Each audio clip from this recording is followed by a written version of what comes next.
Ladies and gentlemen, welcome back once again to Samuel Adams Returns. Those anti-federalists did absolutely get it correct, and this is Tom Novolis, your host. And we are finishing off part 5 of this series that I was talking about relative to church and state theological polity, muddle. And I mean it is muddled. We have seen in the series thus far, in reviewing just very quickly, that we've gone through much of the question on what is our foundational relationship with the civil society. What is it to mean, as we learn from Ezra Stiles and the history that he gave us on the development of the Articles of Confederation as our first constitution, in a relationship of the states' constitutions at that time, what is Christian nationalism? I know he actually describes and says what a Christian republic looks like. And the fact of the matter is that in that sermon in particular, he looked really hard at the historical substance and what it meant to take and have a Christian nation. What is that all about? And what does it mean to have the proper public virtue that is based on principles? Now, the difference between then and now are that there were clear definitions, clear understanding with clear meaning, definitions, meaning, understanding of what is truth. What is truth? What is knowledge? What are those aspects of good government, especially when we look at it under the auspices of a sovereign God? And that leaders, those that are elected to office, are subject to the sovereignty of God in all the decisions that they are to make. Now, that was understood during the founding era, but let's take and be very clear in that, no different than our time right now, there were those that were, as in the definitions at SamuelAdamsReturns.net, designing men. And designing men, according to Webster's dictionary, were those that were placing man above God, their intentions and desires above that which was good for all of the people based on how God understands justice, and therefore they are conniving manipulators. So for today's program, I titled it, No Truth, No Reason, Hence Conniving Grand Manipulation. And this is also very clear in what we're looking at in part 5, is a book by Francis Schaeffer. And that book happens to be The Church at the End of the 20th Century. And for those that have the video, I'm holding that cover up for you to take a look at. Now, this book was written, published in 1976. 1976. So when we look at 1976, what Schaeffer does is he looks at not only the church, but he looks from the whole philosophical perspective, the whole reality of where not only the world is and the various problems that it has, but specifically driven to the United States. But his real end game here, if you want to call it that, his real purpose is to take and try to get the church to understand that they need to be active, they need to be participants, they need to understand the foundational truths that Ezra Stiles lays out very, very clearly. At least from my perspective, that's the way that I see it. So with no truth, no reason, hence Conniving Grand Manipulation is the last segment in the series, as I just mentioned. And I know that some of you are probably wiping your brows and you're thankful and relieved that this series is over. Yet, the fact remains. No, it's the reality that the church and state have their theologies all muddled. It's all messed up. It's muddy, murky, just ugly, which then formulates their polity, their form of government, the decisions they make, the policies they develop, both church and state, and at all levels of the state. And we see in the bureaucracies as well. So anyone watching the various forms of programming and media that is available, well, you can tell that there is a masterful grand manipulation of the global masses. And the greatest example of that right now is the ChicomFlu and the aftermaths of it. Not just the totalitarianism of it, but the travesty of the jab. And as I just watched, over 17 million people documented having died directly from the jab on a global number. Those in the United States, we really don't know what those numbers are because the government doesn't want to keep the records of it. I'll reference a Tucker Carlson program that you can look at for that details. So as we look at what's going on here and the fact that the U.S. citizens in particular have lost their ability to know truth and to reason reality. Now, this is something that Schaeffer looked at very clearly, and he looked at it from what was going on in modern philosophy up to that period of 1976, and that he even wrote a book called Escape from Reason, in that truth no longer has any definitions.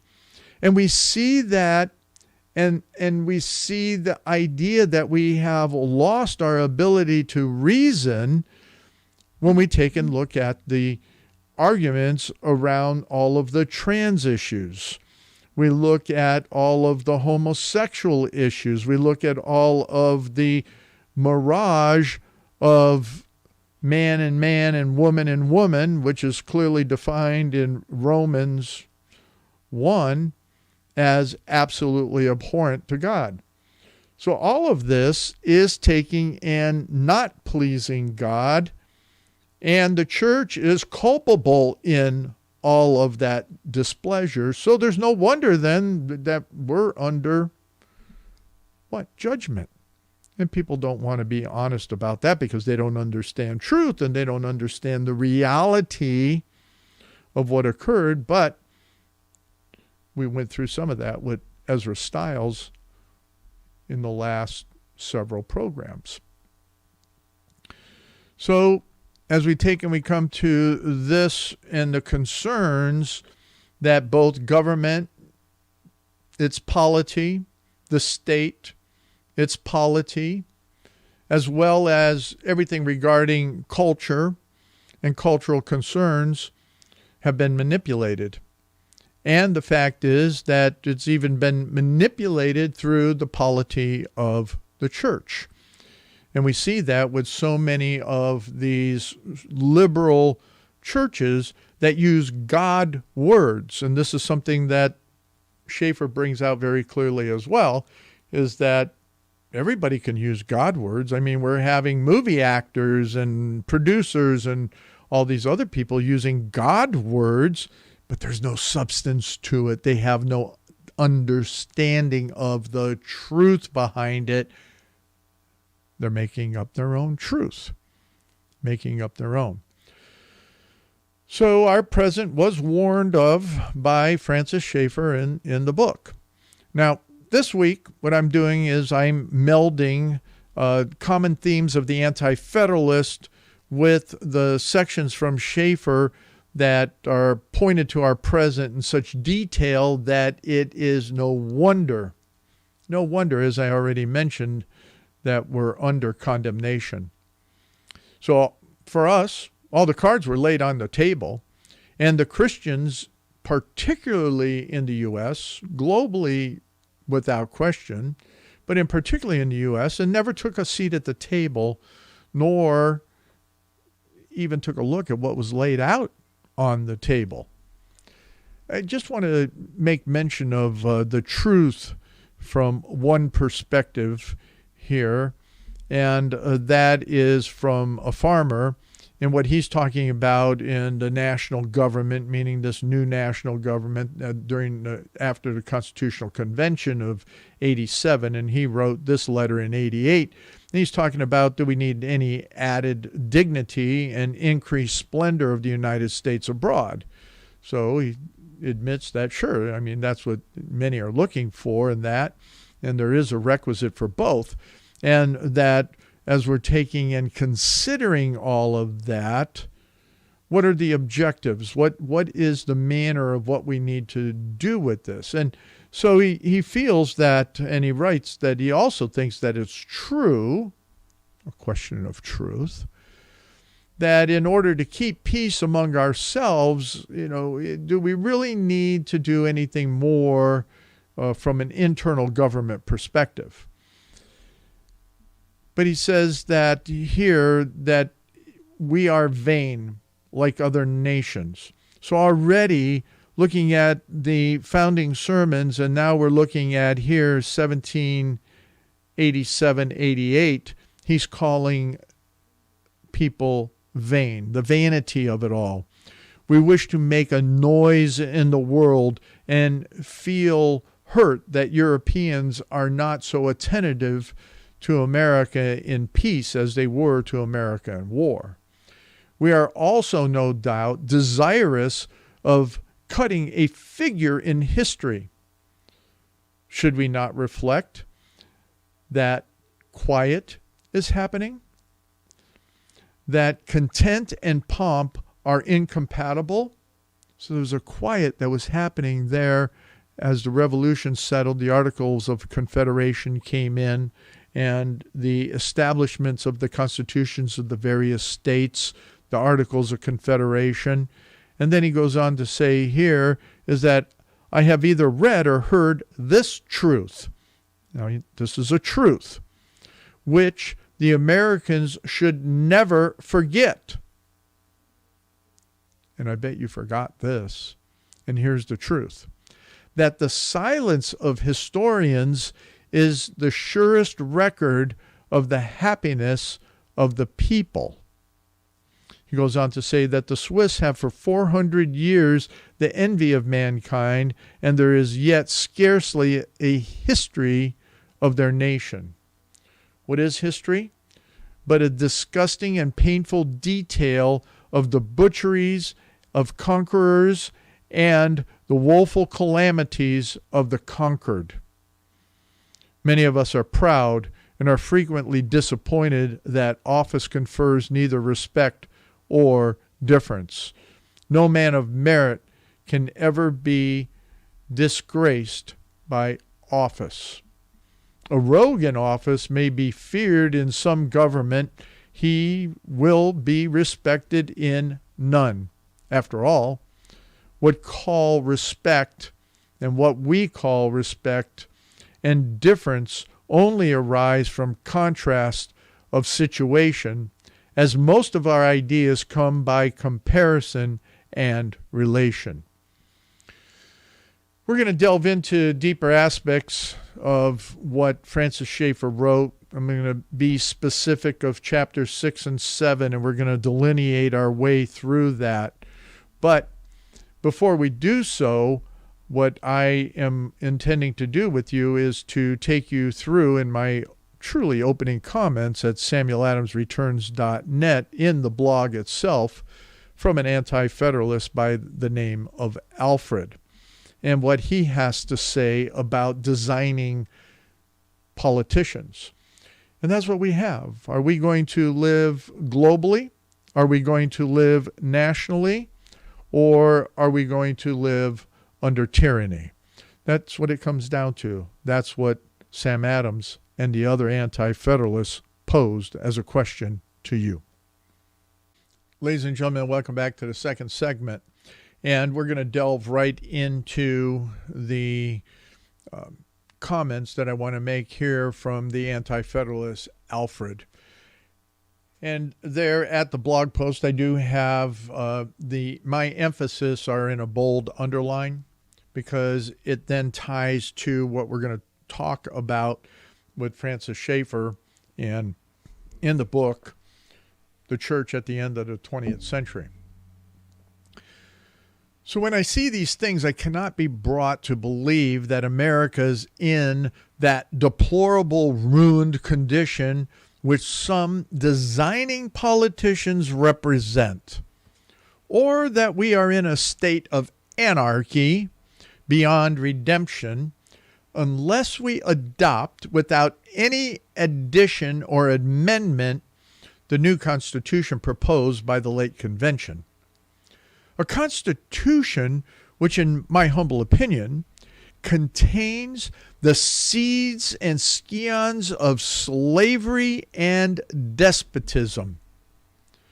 When the volume of American Constitutions by John Adams first made its appearance in Europe, we find some of the most eminent political writers of the present age and the reviewers of literature full of admiration and declaring they had never before seen so much good sense, freedom, and real wisdom in one publication.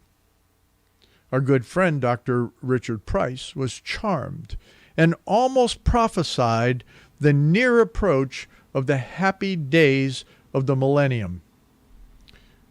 We have lived under these constitutions, and after the experience of a few years, some among us are ready to trample them under their feet, though they have been esteemed even by our enemies as pearls of great price. Now here, I'm going to pause, is that he's talking about the state constitutions and the Articles of Confederation. How wonderful they are, how happy the people are under this form of government, and the potentials under the Constitution of 1787 becoming despotic and leading the people into slavery. Where are we today? What is going on with the Biden regime? What has gone on for the last 50-some years, especially under the Democrats, when it comes to our liberties? It's the political theology of the left, or as Dr. Schaeffer talked about, is that who's going to get in charge? And we're going to talk about that in a little bit here. Who's going to get in charge? Is it going to be the elite of the establishment? Or is it going to be the new left elite? Or are they going to merge together? I guess that's what we call the uniparty, the swamp. So anyway, what we have here is that this gentleman, Alfred, he continues with these important notes as well. Let us not, ye lovers of freedom, be rash and hasty. Perhaps the real evils we labor under do not arise from these systems. Think about that. What arises from the political system? Are the evils we're under and experiencing, these real evils, do they arise from the system? There may be other causes to which our misfortunes may be properly attributed.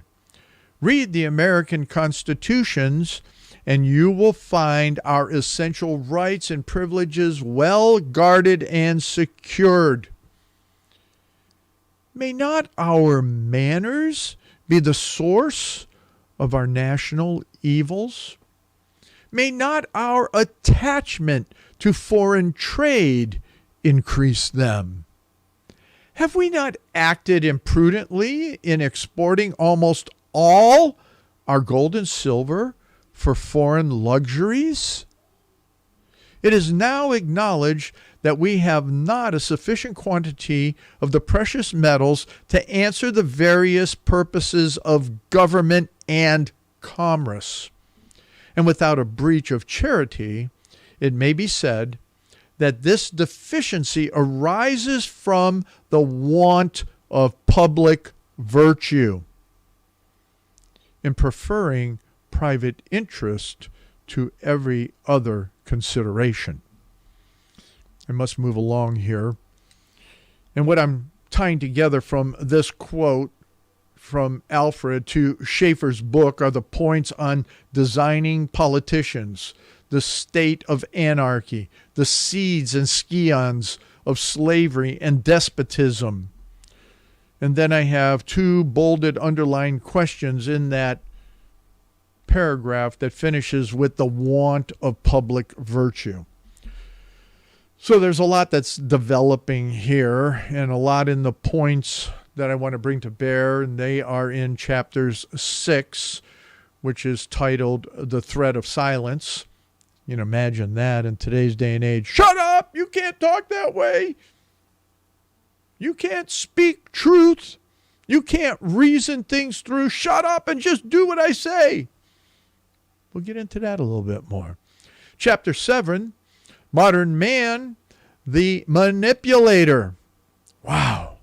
Don't we have a lot of manipulation going on? You know, these are critical to our present and representative of what the Anti-Federalists warned about concerning designing men or politicians, as well as respecting truth. As respecting truth. I read that little bit to you in the first segment on truth. There's a lot more there. I mean, there's a lot. If you just take and you go through the resource that I have for you to do, the reference, the Anti-Federalist Paper Special Edition, and you put in your search truth, how many pages come up that make a note of truth? And how is it being asserted at that time? What is truth? The only place you can find real truth is from God's design, not man's design.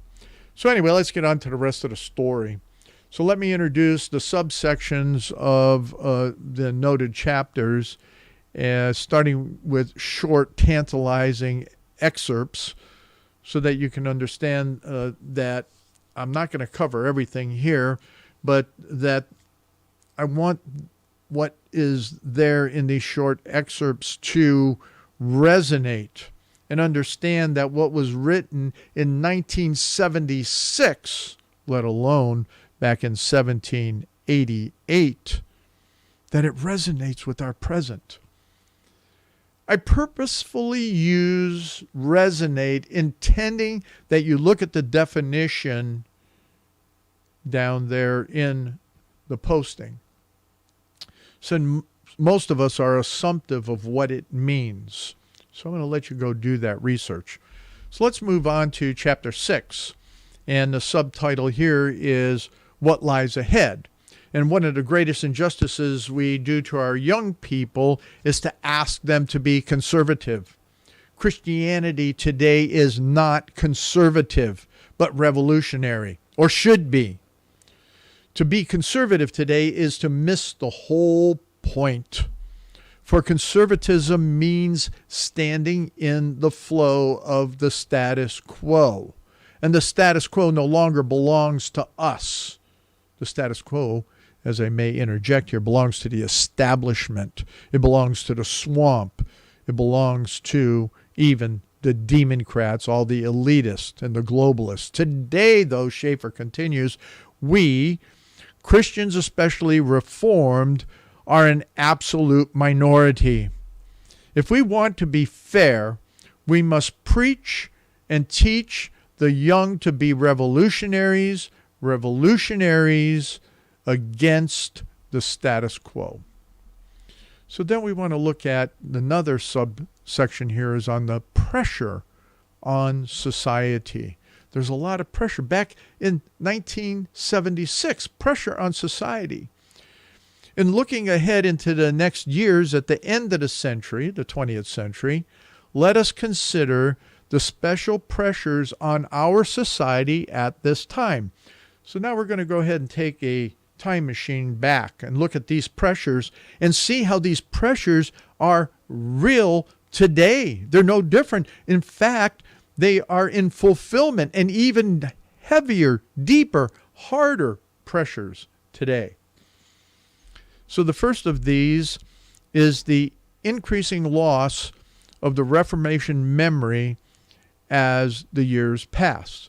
And that's important because as we look at Ezra Stiles, we look at all of those other sermons and preachers of the Revolution, the majority had a Reformation frontline studied knowledge that they were acting upon. So the government was being established from those Reformation principles. Now we only have a memory. So then we have a demise, or the loss of truth is next, the loss of truth. A second, very close related pressure is the fact that modern men no longer believe in truth. There's a lot more in relationship to this as well. Third is the demise of aristocracy, and meaning that a third pressure upon society is that there is no natural leadership which can give direction to our culture. We see very little of that, even in the churches. There's a number of Reformed churches out there that are producing leaders, but those leaders have not made that transition into the culture and into society to have the effect of bringing everything back under the sovereignty of God. So here's the next one, and this is, I think, very telling. A sociological breakdown. A fourth pressure upon our society is the practical sociological breakdown. The whole of society treats men like machines because modern man has come to conclude that man is a machine. And the machine is given dominance over man. So the machine is king.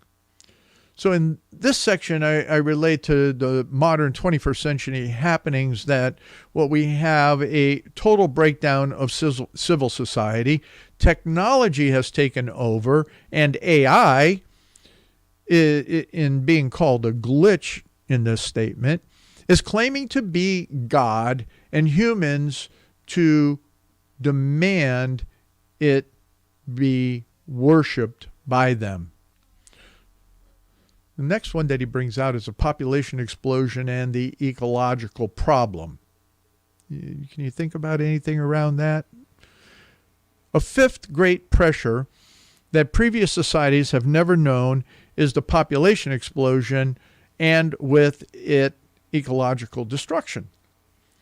So read the papers carefully and you will see that in ways, open or not so open, the idea is being put forward that the only way to deal with the population explosion and the ecological problem is by an important curtailing of liberty.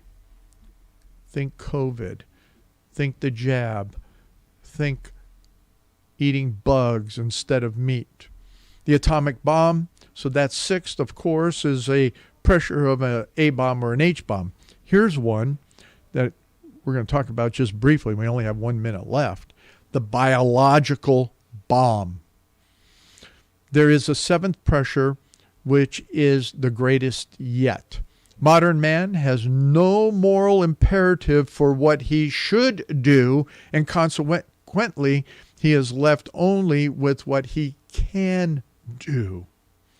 And with the development of the biological bomb, even today, men are on the verge of being able to make new deadly viruses as super weapons, viruses for which there is no cures. Unlike the H-bomb, these will be easily made by any small nation. Now, I want to pick up on that when we come back, but when we think about all of this and the biological bomb, ChicomFlu, and he was talking about this back in 1976.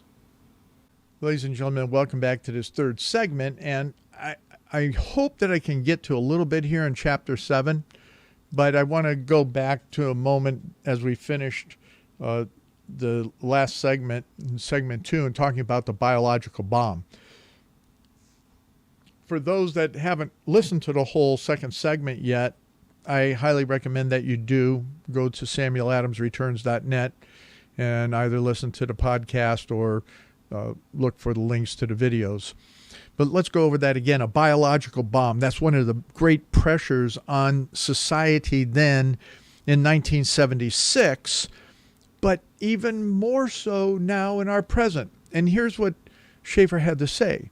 And these are, again, excerpts of the sections in Chapter 6. There's quite more language that's wrapped around this. There's a seventh pressure, which is the greatest yet.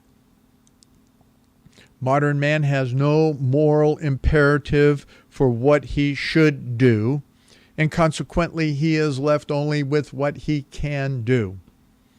And with the development of the biological bomb, even today, men are on the verge of being able to make new deadly viruses as superweapons, viruses for which there is no cures. Unlike the H-bomb, these will be easily made by any small nation. Well, we know that it's more than that. And what I note here is that regarding the viruses, since modern men like Dr. Fauci have no moral imperative and only treats everybody else like machines, as we talked about in the last segment, deadly viruses are funded by the United States and other nations, not just small countries, but in other nations that are our enemies. China. Look at the biolabs that they have in Ukraine. Biolabs in Ukraine. Biolabs that the U.S. is funding in other places. And look at the Chinese biolabs here in the United States. These aren't tinfoil hat types things. They're well documented. So the last section here in Chapter 6 is where we stand. These, then, are some of the pressures on 20th century society and the church. And the church. You got to remember, this all boils down to the polity of the church as well. It has to always come back to that, because if there's not anything you don't take away, and maybe you don't like me saying it, but every aspect of everything in humanity has a theology. Government has its theology. And you have to know that. So the church, is it the church of the state, or is it the church of Christ, the bride of Christ? So here in this society, and that was at the 20th century, now we're in the 21st century, the collapse of the reformational concept of government. That's why I take you back in history with the sermons, because you can never understand our foundational government without understanding that its roots are based in biblical Reformation truth. You have to get that. But here, back in 1976, was a collapse of the reformational concept of government. Then he goes on, the loss of truth, the population explosion and ecological problem, the hydrogen bomb, and the biological bomb. Tremendous pressures these are. And these pressures open the way for the manipulators. Ladies and gentlemen, that comes to Chapter 7. Now, I do not have everything detailed for you, so I am going to reference the book, and the notes and details are also there at samueladamsreturns.net in the in what is the blog post as well. So let's kind of move into this a little bit here as we look at chapter 7, being the modern man, the manipulator. And he opens it with this, is that the future is open to manipulation. Who will do the manipulating? Will it be the new elite on the side of the establishment totalitarianism, or the left-wing elite? Whichever side wins will have at his disposal manipulations that no totalitarian ruler in the past has ever had. None of these are only future. They all exist today, waiting to be used by the coming manipulators. And what he was referencing at that point was the surge of technology in the 70s, as we were seeing just the very bit of how the telecommunications industry was changing, how more of the data transmissions was at its infancies. Computers in their infancies. All of that was in its infancy, and he was saying even that was very well established and ready. But I think the key element there is that who is going to be doing the manipulating? The new elite, who are part of the establishment, or the left-wing elite? So now we have the globalists, which are the combined elitism. So as we've seen, with the worst case being the ChicomFlu debacle, the 2020 election debacle, DEI, we have CRT, we have SEL being social emotional learning, and many other manipulations of humanity in general, but specifically here in these United States. We have the manipulation of the globalist, they being the manipulators. So let's jump through this chapter a little bit and pull out just a few things on who and how the manipulation works. So what we have here is the scientific manipulation. Wow, right off the bat, there's your ChicomFlu and everything we have to do with that. And one of the key elements that I like is in this end paragraph of this section is what he writes here, is that beware, therefore, of the movement to give the scientific community the right to rule. Really? Dr. Fauci? They are not neutral in the old concept of scientific objectivity. Objectivity is a myth that will not hold simply because these men have no basis for it. Keep in mind that to these men, morals are only a set of averages.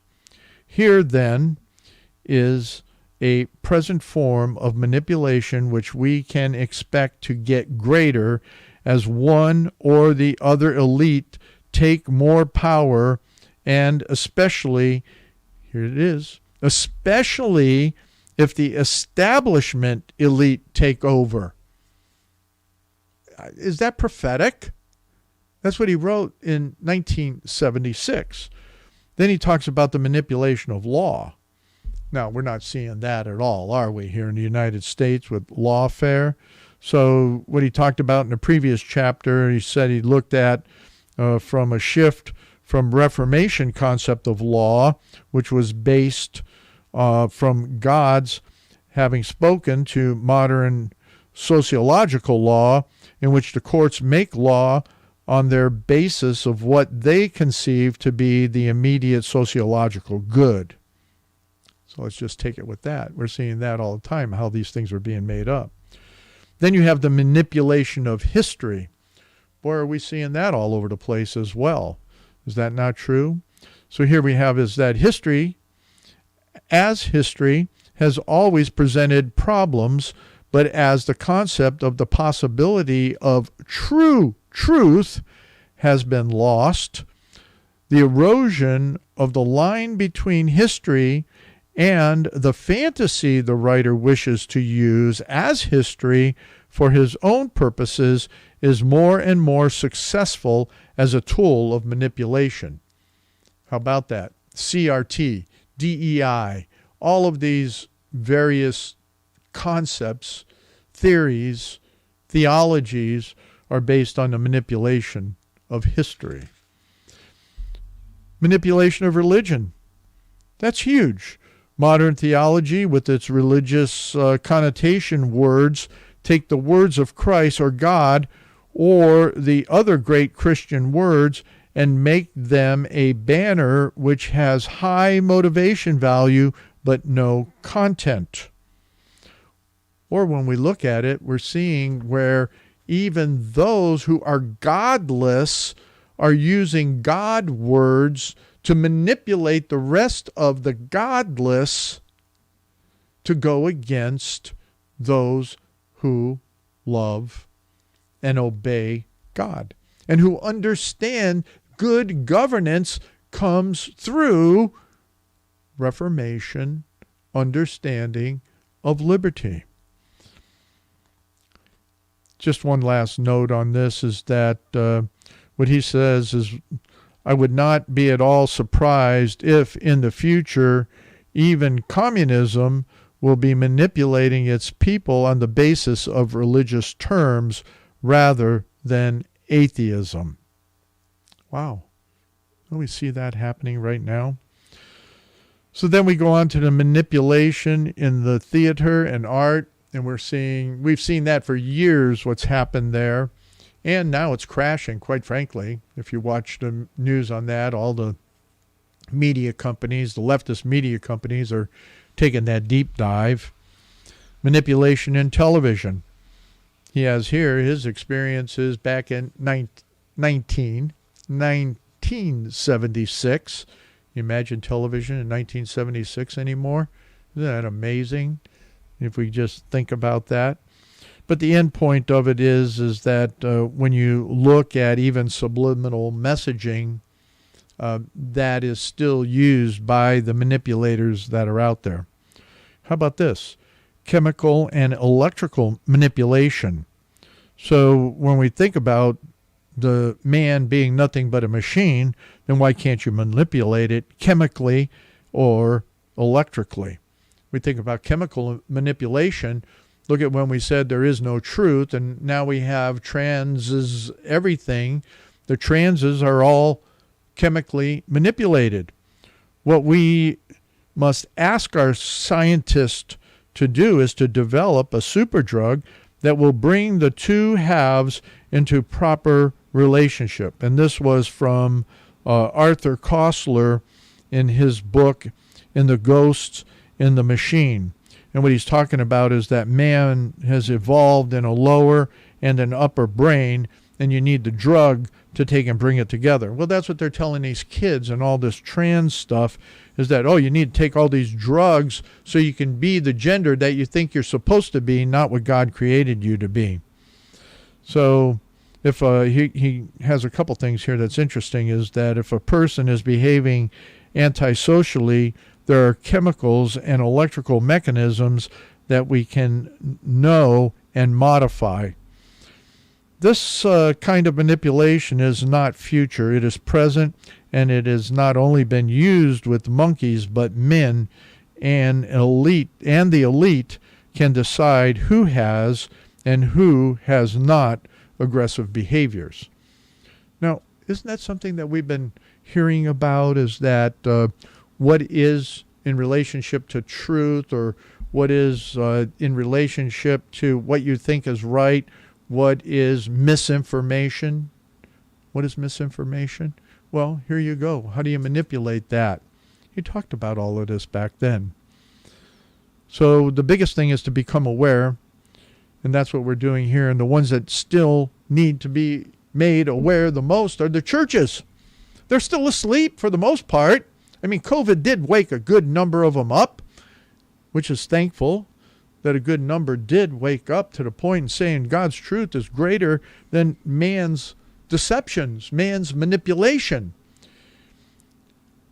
the founders understood the Reformation theology led to liberty, and that designing men would continue to manipulate if we did not have the pulpits strong. Come on back next week.